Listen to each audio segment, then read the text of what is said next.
大家好，我是你们老朋友喵哥。由于我们这个车子呢，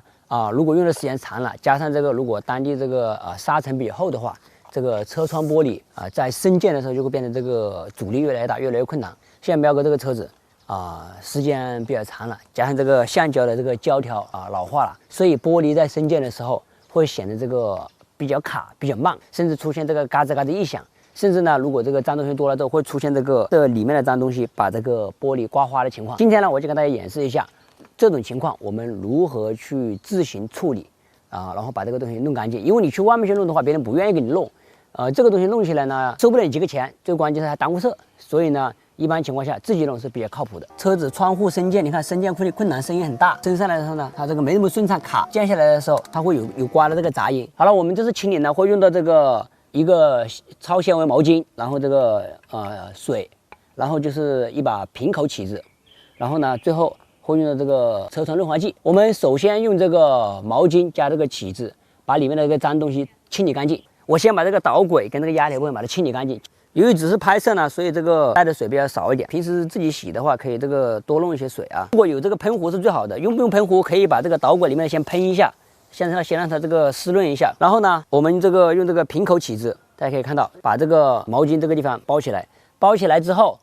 我们可以用这个平口起子把这个毛巾从这个导轨这个地方挤进去，朝着一个方向往下清理。如果这个平口起子宽度不够的话，可以把这平口起子稍微这个斜这么一点点，然后朝着一个方向这么往下清理。如果有喷壶，带喷壶一边喷一边这个洗是最好的，那样的话就可以洗得很干净。可以看到这个毛巾洗完之后，里面就特别脏了啊。清理干净之后，这些导轨呢，一般情况下不会太脏，最主要是这个压条这个部分，这个部分是最脏的。这个可以挑出很多这个脏东西来。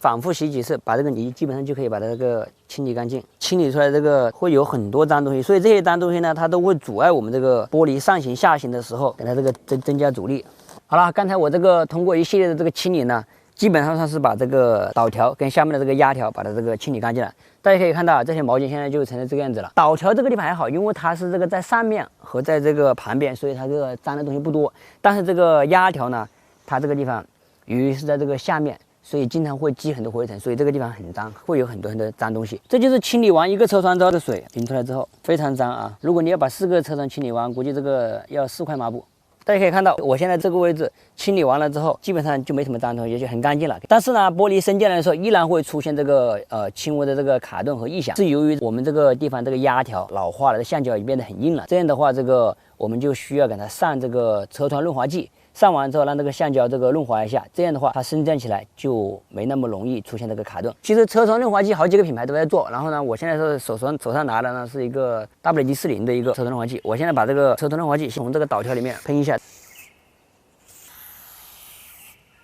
由于这里面呢喷出来的是这个化工制剂，所以我们这个最好这个离它远一点有条件呢，大家可以这个戴个口罩最好这个站在下风口。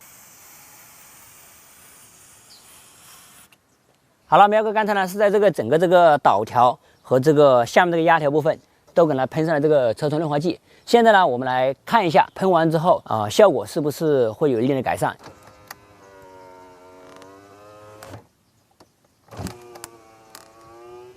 它的这个上升和这个下降的速度呢，比没有清理和没有喷之前确实是有所改善的。而且这个车窗在生建过程当中所产生的这个噪音和摩擦的声音呢，它也会比这个没有清理之前会稍微好一点，就没有那么尖刺和刺耳。这就是喵哥给大家演示的。假如我们这个车窗出现这个生建困难的话，大家可以用这个办法自己弄一瓶这样的这个润滑剂，然后再弄一个这个平口起子加一个抹布，就可以把它这个清理，把它这个修复。当然了，如果这个问题你自己不想干，你自己又不太了解，你说我的这个玻璃生建困难，你要是去外面的修车的地方或者去4S店的话，一般人不会给你清理的。他们最直接的做法，要么呢就直接把这个胶条这2根这个压的胶条给你换了，遇到更狠的，跟你说你那个电机不行了，直接把这个里面那个电机总成给你换了。这样的话换下来就好几百，非常不划算。如果大家觉得喵哥讲的实在对你有帮助，给喵哥点个赞，给个关注好不好？谢谢大家。